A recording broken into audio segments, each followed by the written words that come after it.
రాముని అడ్డంగా పెట్టుకొని బీజేపీ రాజకీయం చేస్తుంది. రాముని ప్రొజెక్షన్ చేసే ఎలక్షన్ పోతుంది.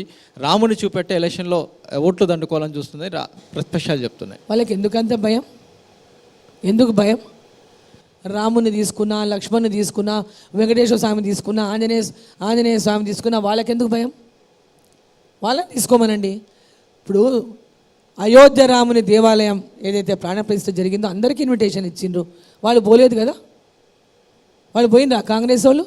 మరి ఇప్పుడు ఫోటోలు చేతిలో పట్టుకొని తిరుగుతుందని ఇట్లా ఎవరు తిరగమన్నారు వాళ్ళని? చేతుల్లో ఫోటోలు పట్టుకొని ఆ యొక్క ఫ్లెక్సీలలో వేసుకొని ఫ్లెక్సీలలో పెట్టుకుంటున్నారు. ఎందుకు పెట్టుకుంటున్నారు వాళ్ళు ఎందుకు పెట్టుకుంటున్నారు చెప్పండి? ఎందుకు పెట్టుకుంటున్నారు వాళ్ళు? మహబూబ్ నగర్ పార్లమెంట్ ఎన్నికల్లో కాంగ్రెస్ అభ్యర్థి వంశీ అయినా కానీ సీఎం డైరెక్ట్గా అక్కడ ప్రచారం చేస్తున్నటువంటి పరిస్థితి. Fight between CM Revanth Reddy గారు తర్వాత డీకే అరుణ మధ్య కొనసాగుతుంది. ఆయన ప్రచారం చేస్తున్న సమయంలో కూడా ఈసారి పార్లమెంట్ ఎన్నికల్లో డీకే అరుణను ఓడించడం ద్వారా రాజకీయంగా మీకు ఏదైతే గద్వాల గడీలు ఉన్నాయో వాటిని సమాధి చేద్దామన్నటువంటి ఒక ప్రచారంలో దూసుకెళ్తున్నటువంటి పరిస్థితి ఉంది. నిజంగా fight between CM Revanth Reddy and DK అరుణనా, లేకపోతే వంశీ యొక్క అభ్యర్థిత్వాన్ని మీరు ఎలా ఇచ్చేస్తారు? వాళ్ళు గడీలు అంటే ఆ గడీలు ఏంటో ఫస్ట్ చెప్పాలి నాకు. ఊరికే ఉరులుకుంటూ తిరిగితే కాదు. గడీలు అంటే ఏంటి? గడీలు అంటే దేన్ని గడీలు అంటారు? ఎప్పుడైనా మా ఇంటికి వచ్చి చూసినా వీళ్ళు? మా ఇంటికి వచ్చి చూడాలా? మా ఇల్లు గడీనా లేదా ప్రజలకు ఎప్పుడు కూడా సేవ చేసేటటువంటి ఇల్లా? బంగ్లా అంటారు. బంగ్లా అంటే ఏంది? ప్రజలకు ఎల్లవేళలా వాళ్ళకు సహాయం చేసినటువంటి బంగ్లా. అది ఈరోజు లేదు బంగ్లా. మా మామ ఉన్నప్పటి నుంచి సత్యారెడ్డి బంగ్లా అని పేరు. ఈరోజు డీకే అరుణమ్మ ఉంది కాబట్టి డీకే అరుణమ్మ బంగ్లా అని పేరు. ఈరోజు దాన్ని ఎందుకు ఓర్చుకోలేకపోతున్నారు వీళ్ళు? ఎందుకు అంత కసి? అరే మీరు కూడా పని చేసి పేరు తెచ్చుకోవచ్చు కదా బాబు. మీరు ప్రజల్లో సేవ చేసి ఆ పేరు మీరు సంపాదించుకోవచ్చు కదా. మీరు సంపాదించుకోలేదు పేరు. ప్రజల్లో పని చేయరు, పని చేసిన వాళ్ళని విమర్శిస్తారు, పని చేసిన వాళ్ళని చేయలేదనే మాట ఏ విధంగా చెప్పాలంటే ప్రయత్నం చేస్తారు. ఈరోజు పోటీ అనేది ఎవరి మధ్యలో ఉందనేది ఇక్కడ కాంగ్రెస్ పార్టీ, బీజేపీ పార్టీ. ఇవాళ రాష్ట్రంలో కాంగ్రెస్ పార్టీ అధికారంలోకి వచ్చింది కాబట్టి వాళ్ళు పోటీలో ఉన్నారు అంతే.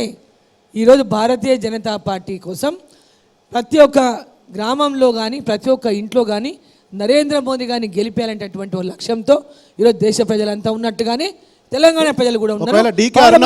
డీకే అరుణ గెలిస్తే అక్కడ మహబూబ్ నగర్లో ఎవరు ఓడిపోయినట్టు మేడం? అంటే రాజకీయంగా మీరు చెప్పండి. ఈరోజు అక్కడ పోటీ రేవంత్ రెడ్డికా మీకు మధ్యలో అని అడిగినారు.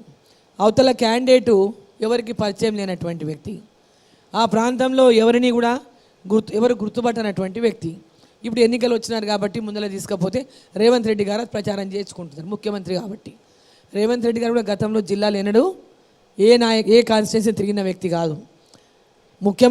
ముఖ్యమంత్రి పిసిసి అధ్యక్షుడిగా కూడా మా జిల్లాలో గ్రామ ఏనాడు తిరగలేదు ఆయన.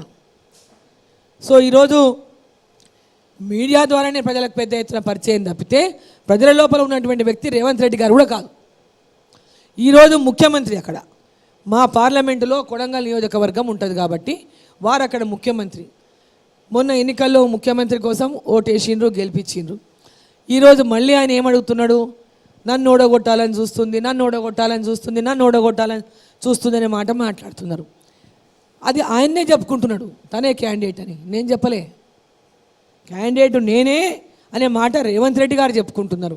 నన్ను ఓడగొట్టాలని చూస్తుందని. ఆల్రెడీ ఆయన ముఖ్యమంత్రిగా ఉన్నాడు. ఇవాళ ఆల్రెడీ ప్రజలు గెలిపించిండ్రు, రాష్ట్ర ముఖ్యమంత్రి. ఆయనంతకు ఆయనే నేనే పోటీలో ఉన్నా, డీకే అరుణకు నేనే పోటీలో ఉన్నా అని రేవంత్ రెడ్డి గారు చెప్పుకుంటున్నాను, నేను చెప్పలే.